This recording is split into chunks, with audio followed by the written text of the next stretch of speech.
Quick thanks to today's video sponsor, Epidemic Sound, which is where I get all my sound effects and sound design elements, so soundtracks, music, all the stuff.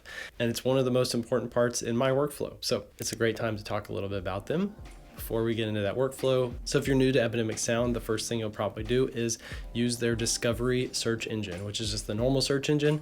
You can type in phrases, you can search by genre, you can search by tempo, you can search by types of instruments that are in the song, and all sorts of stuff. And usually with a quick search, I can find exactly what I need or better. And a lot of times I'll actually just be using their curated recommendations on my homepage because they're always really, really good and line up with the kinds of videos I typically make. Also, by the way, I will have a link down below with a playlist with all the sound effects and soundtracks that we're going to use in this, in case you want to use them for your own project or if you want to try it out from Epidemic Sound.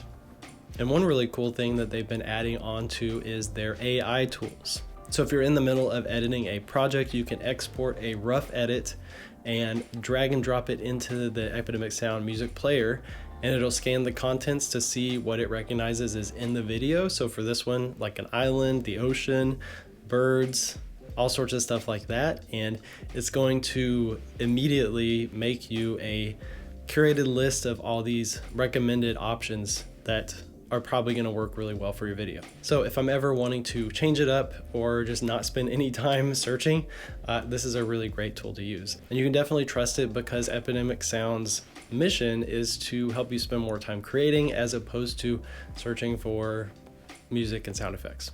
So if you want to elevate your videos and films or whatever you create, use my link down below the video and you can get a free 30-day trial to Epidemic Sound, which includes licensing covered for whatever you download and use for your own projects during that 30-day trial. So even if you cancel, you can just use some free music, and that'd be a great way to get your foot in the door and have some high quality music on your reel or on your passion projects that you're doing with no risk to you, and I know you're gonna like it. Now let's pull up the edit and get into this workflow.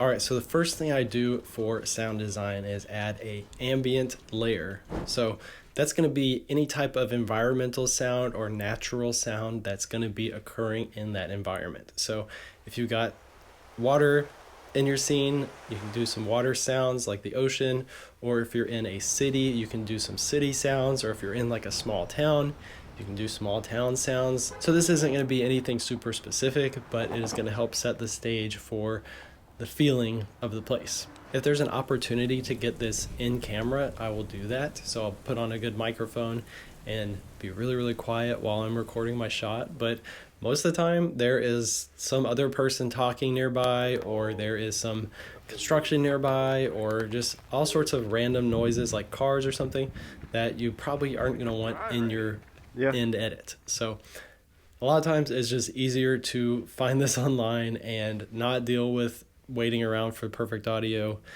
in camera. So a couple tips for your ambient sound layer to make it a little bit more polished and professional. I pretty much always leave mine at -20 decibels. So that sounds like it's going to be really quiet, but remember, the goal of this is for it to be in the background, for it to feel like it's part of the shot. So -20 works for that for me. Another tip is to use fading effects to fade it in and fade it out. The biggest thing that I notice that makes sound design seem unprofessional is if it's just suddenly really loud water sounds or something, and then it's just suddenly off whenever that clip fades. So usually I will extend it a little bit past where the water is in the film or video and make it fade out really gradually, because basically one of my goals as a video creator is for the viewer not to really notice any of this stuff. So subtle fade in, subtle fade out really helps lead the viewer through this visual journey without being too distracted. Okay, last tip for this, if you are using the same sound for several parts of a video, I like to use different parts of it. So you don't have the exact same bird chirping at the start of the video and at the middle of the video and at the end of the video. I'll chop it up into different sections and make sure that there is some variety so that it doesn't just seem like a, fake thing that's happening exactly consistently every time. All right, the second layer that I add is called Foley. So the way I would categorize these sounds is just anything important and specific that you are featuring on the screen that you want to be the focus of the video. So you've seen videos of people making this for movies where they're just sitting there in a dark room watching the screen and crushing lettuce or stomping on stuff, different materials to make different gravel sounds or sand sounds or all sorts of stuff. It's pretty funny, but we don't actually have to do that. We can find all of this stuff online really, really easily. Like fire, like footsteps, like water pouring, waves crashing, birds chirping. The list goes on and on, but adding these sounds can really, really make a big dramatic difference in your video. And over time, I highly recommend archiving these into different folders so you don't even have to search for this later. That's what I do. So here's what I found for this one. We've got raindrops, we've got multiple types of waves, we've got fire crackling, and we've got bird sounds. And that pretty much covered it for this one. So here's a few tips for your Foley that I use for my video editing. Once again, I like to fade it in and fade it out gradually. Depending on the sound, you don't want to be fading in on the most important part of the sound. You don't want to be fading out and losing emphasis on that important part of the sound. But if it's like an ongoing thing that comes into your video and then goes out, fading in and fading out works really well. For these, I like to keep the volume at -10 decibels, so a bit louder than the ambient layer, but still not super loud to where it's like, you know, crazy. Unless the time comes where you have some real close up and you want it to be super loud, make the viewer feel like they're right there. Another tip to elevate your Foley and sound effects in general that I don't really see a lot of people doing is using your left and right panning stereo effects. So if you got something on the left side of your screen, pan it to the left. If you got something on your right side of your screen, pan it to the right, because that's going to make it feel a lot more immersive. Another way you can use panning is to follow something. So let's say you're doing an FPV drone shot flying past something and there's something on the right. You can make a whoosh sound on the right side, kind of zoom past. And if you have someone walking off the screen, you can use some keyframes and follow that motion with the sound effects. So have it start in the right side of the screen and have it go to the left side of the screen and go off camera and fade out or something. So that's just a little bit of an extra strategy that I do a lot of the times. I don't know if you ever noticed that on my videos, but it helps make things a little more immersive and it helps with transitions and stuff like that too. So on to the next thing. All right, and the third layer that I use for my sound design is soundtracks, music, all that stuff. So really, really easy to find this on Epidemic Sound using their search engines that we talked about earlier. But adding music can just add a lot more emotion and feeling to your video. It sets the energy, I think. So you can have an upbeat, high tempo song. You can have a slow, sad song. You can have something that makes it feel nostalgic. You can have something that makes something feel exciting.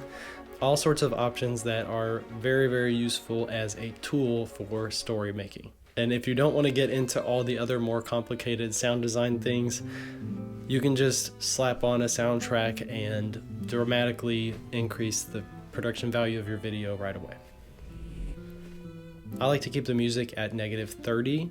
Depends on the soundtrack. Some are louder than others, but if there is an interview or someone talking like a voiceover in the video, I like to keep the music soundtrack at -30 decibels. Sometimes -20 is better for those softer songs because it doesn't interfere with the talking part. So yes, music, very, very important.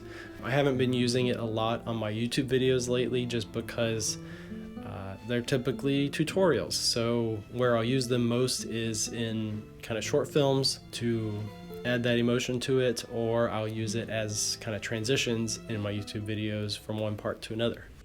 So the last one is sound effects. So even though all of these are kind of sound effects, ambient sounds, Foley, I like to categorize it differently. So these are going to be anything that adds emphasis to your edit. So whether that's like a whoosh transition or a sound that goes with a title coming in, like a typewriter or something, or a pop sound, or like a whoosh sound that makes the slide change or something like that. That's what this layer is for me, and it's usually the last thing that I do because Sometimes I'll emphasize the music, so I'll add like a riser or a whoosh to emphasize a transition that's already happening in the music. And basically all that these are going to be doing is kind of giving life to your edit and making it to where the viewer feels some of your editing stuff happening as opposed to just seeing it. Even though you can totally do without this, it's just something I like to do. All right, number 5 is voiceovers, which I talked earlier about. I like to keep these at -6 decibels. It's a classic audio level for talking. So I keep my audio processing really, really simple for vocals. I always add a multi-band compressor to even it out, make it sound a little bit better, add a little bit of an EQ, and then I usually add a voice isolation effect to cut out a little bit of that background hum or whatever is happening in the background. So just a little bit to clean it up, and I find that that works fine for me. But also, I'm using a really, really good mic right here, so that helps too. All right, so that's it. I'm going to play the video again with the timeline on the screen too, so that you can see everything happening as you're watching it.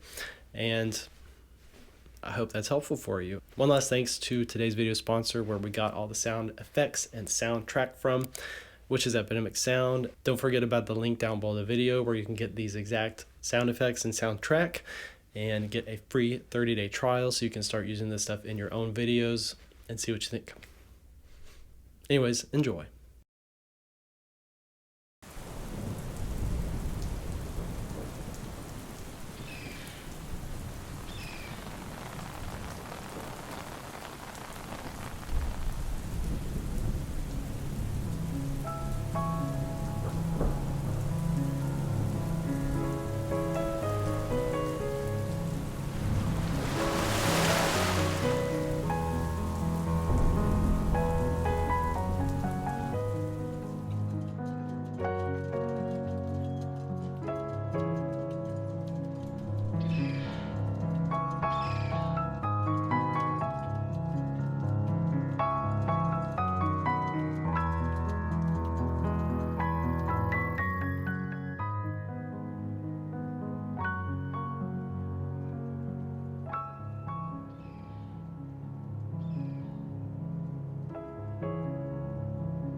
All right, so that's going to be it for this video. I hope this little breakdown was helpful for you. If you got any comments, leave them down below and I will be glad to help you out.